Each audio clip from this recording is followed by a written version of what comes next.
up, Creepers and Geekers? Chris the Atari Creep here. And today in this installment of Atari 101, I want to discuss with you the CX-40 joystick controller from Atari. Not so much talk about this because, I mean, it's an iconic piece of hardware that we all know and love. But I mentioned in my last Atari 101, the Heavy Sixer, that there was actually a Heavy Sixer controller. And there were very slight differences, but they're very noticeable once, you know, you get into the things and you really start looking.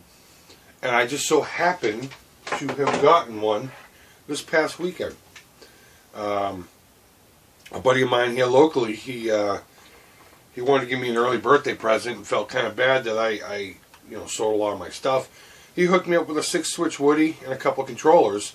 One of them having micro-switch conversions, which I will talk about in the future. But one of the other ones was a Heavy Sixer controller, and he knew it was. It wasn't a mistake. So I thank him a lot for that. He's a good dude. He's thinking about making videos as well, and I hope he does. And when he does, I'll forward you guys right to his page. But so let's just dive right into this. This shouldn't be a long video unless I decide to yap about 100 other things besides the CX-40 controller. And yeah, let's see what the differences are. Okay, excuse the lighting, but whatever. Here we have two Atari joysticks. These are both officially licensed. The one here on the right is the most common one, the one that came with almost every Atari that was made. And here's the one that only came out in the first year. This is the Heavy Sixer. The first thing I want you to note is, and I don't know if you're going to be able to see it too well because the paint is rubbed off, but right here it says top to let you know that that's up. And you'll notice in the Heavy Sixer one, it isn't there.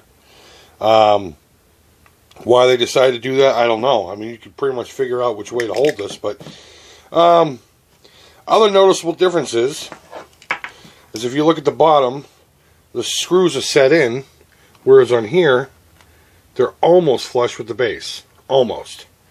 Other than a couple of like markings right here from the mold, there's really not much of a difference. Everything else is placed pretty much in the exact same spot. The other notable physical difference is if you look at it sideways here, the button sticks out a little further than the standard one. This is a completely different button than this here, and when we get inside of it, you'll see the difference. But there's a lot more to it than just, aesthetics. The build quality is a lot better, obviously, in this. And there's a similar style of workings, I guess you'd call it. But it's done differently, and there's a lot more parts to it. So let's go ahead and crack these fuckers open, and I'll show you the differences between the two on the inside. And see what really makes them, they are different. So, alright, here we have them. And I've removed the screws on the bottom. So let's do the standard one first. The one that we most commonly refer to. Or recognize, rather. You always want to do this slowly. Because, alright, in this case there isn't. But there would be a spring underneath here. Now, again, this one has micro switch conversion here. So you're not going to find this in most of your controllers. It looks like he did a fairly decent job too. Good for him. But what you'll find underneath here is this will generally have a little post, and there'll be a spring there. So you want to lift it off gently, and then these will have like little posts too. But in order to get these to work, you have to shave a lot of that down. The board would look more typically like this. You have a film over the front of it, and then you have these little metal bladders, basically. And when you move the joystick up and down, it depresses them, and it makes that contact. If you don't know the contact I'm talking about, I do have a video on repairing the controllers. It's called This Old Controller, and that explains it a lot more.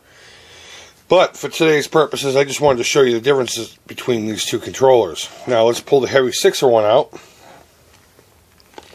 And I'm going to do the exact same thing. And you're going to notice, first of all, this was mounted a little differently. Okay? Now this one does have a spring, and it's screwed in as well. Alright, so I forgot about these two screws. That's another thing. I mean, these were really well built. Not that this is horrible, but you'll notice that the board looks completely different, and it's got not so much bladders, but they're more like just metal springy pieces. And this is what makes the contacts. You push these down, it hits these, makes the contact. You get springs at each individual location. Plus you get a big spring here with the button. And look at this button. This thing's huge. I think it's huge compared to, pull this one out, this. So you can see a major difference there. So that is pretty much it. Let me just put these down gently.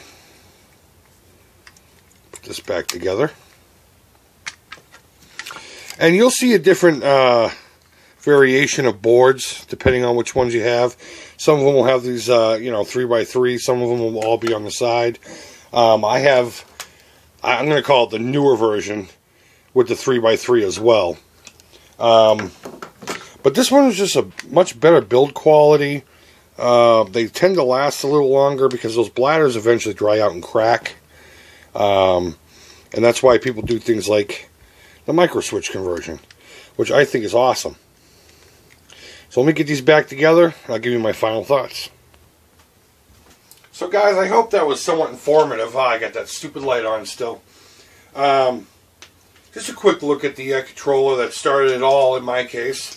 You really got to do these micro switches. Listen, that's awesome.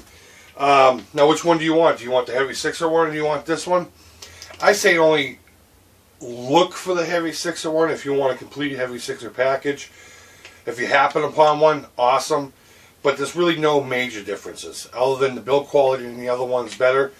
And if these fail, and they do sometimes, because those little bladders will dry out and they'll crack. It's literally just a sticker you can peel off of it. You clean the board, you lightly scratch it with some high grit sandpaper. You put some micro switches in it, and it actually improves the gameplay. I've noticed on all the micro switch conversions I've ever seen. Micro switch, tactile switch, whatever you want to call it.